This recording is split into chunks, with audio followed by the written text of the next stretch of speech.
Rhea, tama ka nga. Wala naman talagang diferensya kay Jessica eh. Kung walang diferensya kay Jessica nung bata pa siya, bakit mo siya kailangang ilayo sa akin, Gerald? Because Gerald wanted a boy.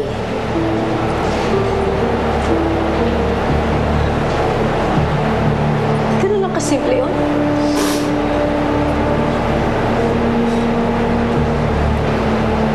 Tama si Esmeralda. I wanted a boy. Esmeralda presented me the opportunity. Kaya pinagpalit yung mga natin.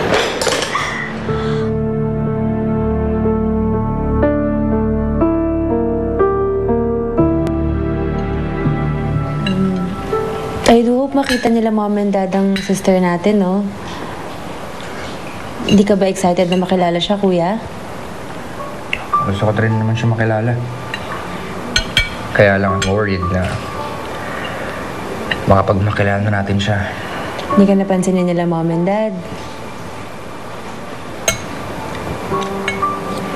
Dad is my real father. Pero si mom, hindi naman talaga akong tunay niyang anak eh. I know she told me na hindi magbabagong tingin niya sa akin. Pero sinabi niya yun nung hindi pa niya nakilala yung totoo niyang anak. So, what if magbago lahat? Kapag makilala natin siya. That would never happen, kuya. Hindi naman ganun si mom eh, and you know that. Mom loves you. Sana nga. Sabi ni mom, kapag nakita na natin yung totoo nating sister, mahanap na rin natin yung tunay mong mommy. Gusto mo ba siya makilala? I guess. Gusto ko rin kasing malaman kung bakit binigay niya ako kay Dad. At kung ba't iniwan niya ako. Gusto ko rin malaman kung bakit never niya na akong binalikan.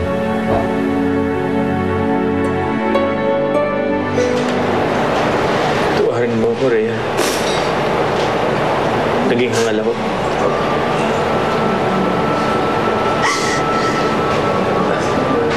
Sana magpatawad niyo, Ina.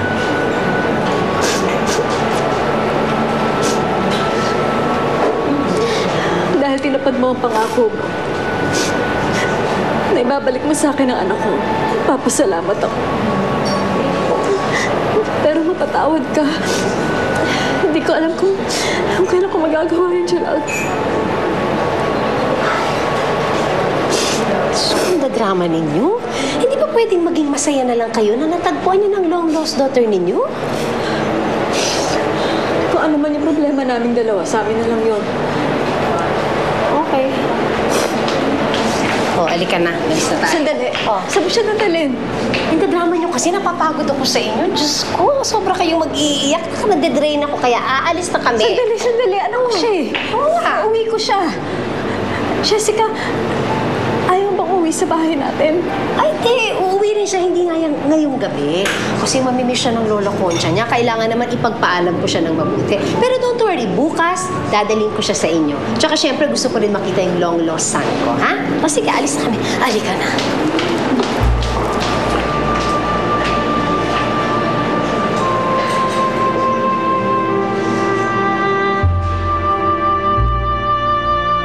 Kapag may nangyaring masama sa anak ko, pananagutan mo yun, Angelo. Tandaan mo yan. Almira, hinay-hinay lang pwede ba? Walang kasalanan ng anak ko kay Cleo.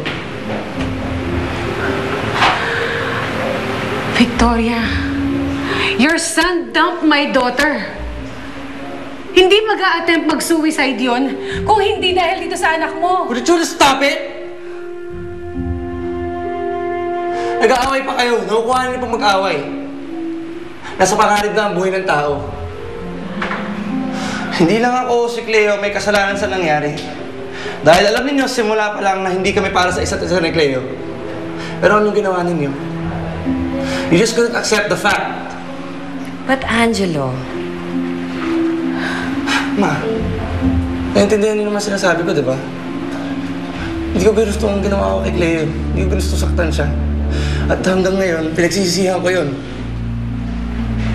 Kayo, Tita Almira, Ma, hindi ba kayo nakakonsensya sa ginawa ninyo?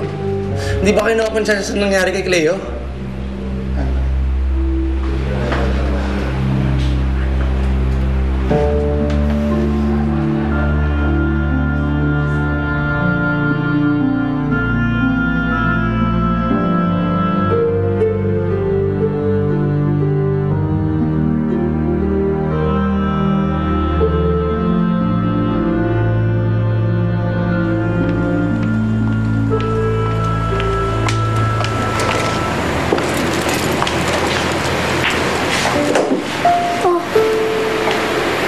Itsura mo.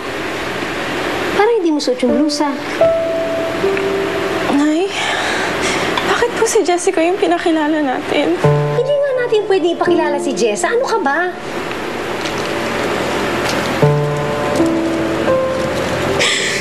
Pero Nay, ayoko sila lokohin. Gusto ko makilala nila yung totoong pagkatao ko. Nasisiraan ka na ba ng bait, ha? Nakakalimutan mo na ba na wanted si Jessa? Nakakalimutan mo na ba na kinamumuhian ni Rhea si Jessa? At hindi lang mga magulang mo, pati kapatid mo. At baka nakakalimutan mo, ikaw ang sumaksak kay Edward. Sinaksak mo ang sarili mong kapatid. Kaya ngayon, sabihin mo sa akin, ipapakilala natin si Jessa sa kanila?